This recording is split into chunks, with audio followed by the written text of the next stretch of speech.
gamer for like 20 years now, pretty much my entire existence. Pretty much as far back as I can remember. It goes way back. I remember playing like Spyro the Dragon on the original PSX with my dad, or Super Mario Brothers on the NES. So I mean, those are the ones that really got me into it. My entire family kind of came together around gaming when I was little.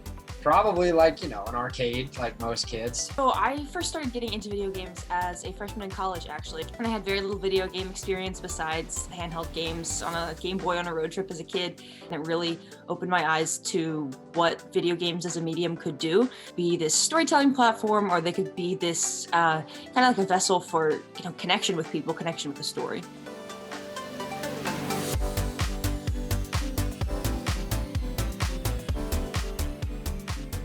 What happens to this love of video games when it gets taken advantage of?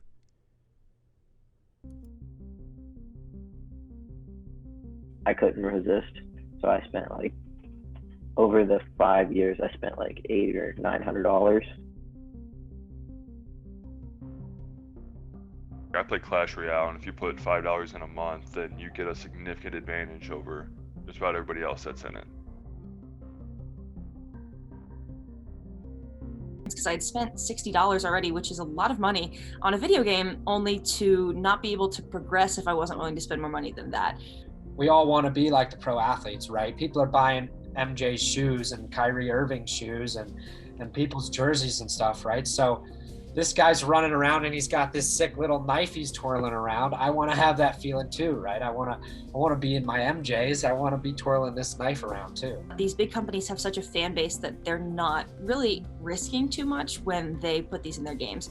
These small indie games can't afford to because they don't have, an established group of people that they know are going to come buy their game, versus something like FIFA or NBA 2K. They're notorious every year for upping the prices of their games and putting more and more loot boxes, cosmetic and otherwise, in the game because they know they can get away with it. There's always going to be people who want to play that.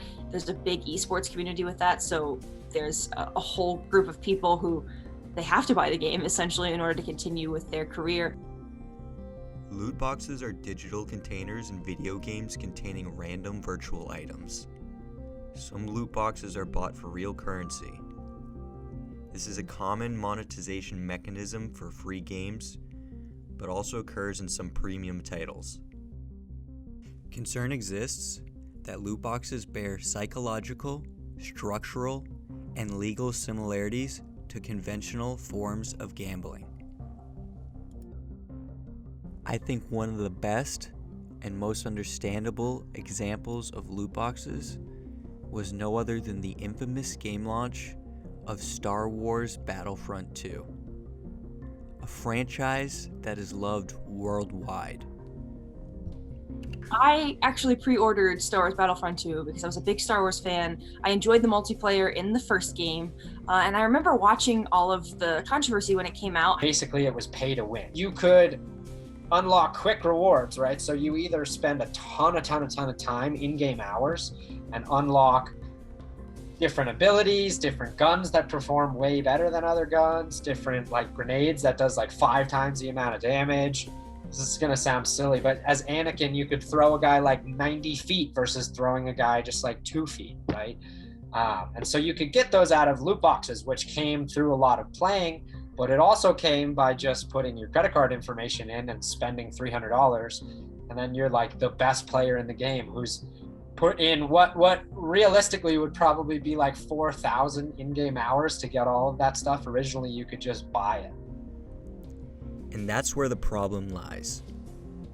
The gaming companies like EA, Rockstar, and other huge multi-billion-dollar companies utilize these predatory monetization schemes and then blatantly deny the accusations put upon them.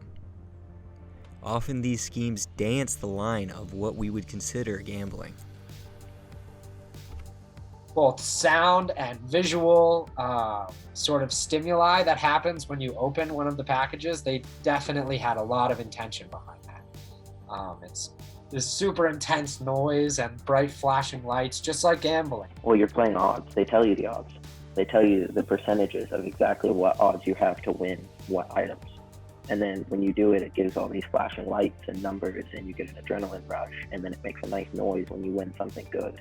It's exactly like a slot machine.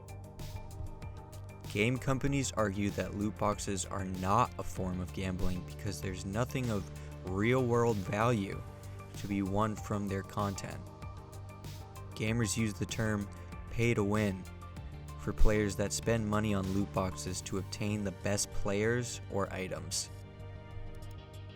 Upon diving a little deeper into the topic and doing some of my own research, which led me to analyze over 50 premium games released by EA since 2015, I have found that 71% of those games have had some sort of predatory monetization scheme built into it. And there's no sign of this trend slowing down. This can become problematic when you see that EA and other large developers like EA holds or is granted the rights to the most successful sports games, as well as loved franchises like Star Wars and The Sims, gobbling up and exploiting franchises by the masses. Kind of the notion that you aren't a real fan if you aren't willing to upgrade all the way, or you're not a real fan if you're willing to spend money on everything that they have available. And I've definitely found myself falling into that trap sometimes as well. But if the content means enough to me, sometimes I'll do it anyway. I don't like to do it, but I do find myself doing it. And I think that's how these companies get you, is because they know you have an emotional investment and you're going to spend the money anyway. The frivolous spending on these packs are only socially reinforced by content creators within the gaming community, normalizing the consumption of these loot boxes, often overlooking the possible effects this could have on youth culture and minors. My first pack opening of the entire year. I am super excited. There's lightning packs out, so let's open them. Just like the last Alpha Pack video, you won't have to sit through any of the commons or uncommons. We'll only be looking at the legendaries, the epics, and the blues. No, we didn't. Did we just get Kyrie Irving? We just got Kyrie. Oh my god. Yes! Oh my god!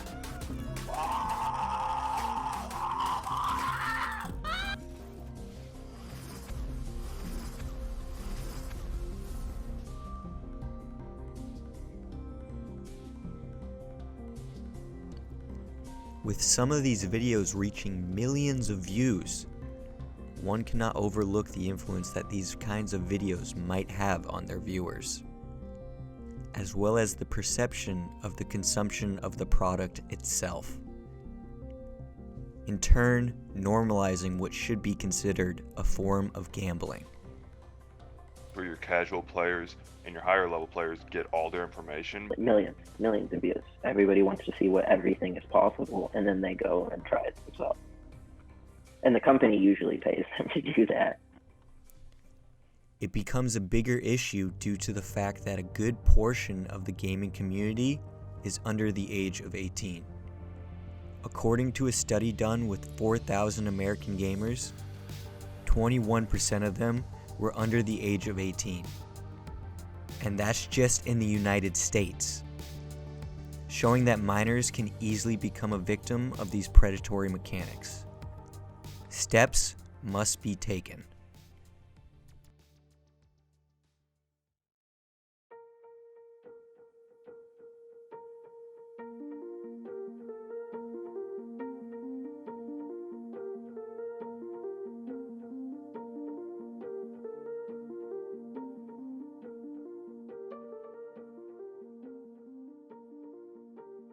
I don't really know how you combat that.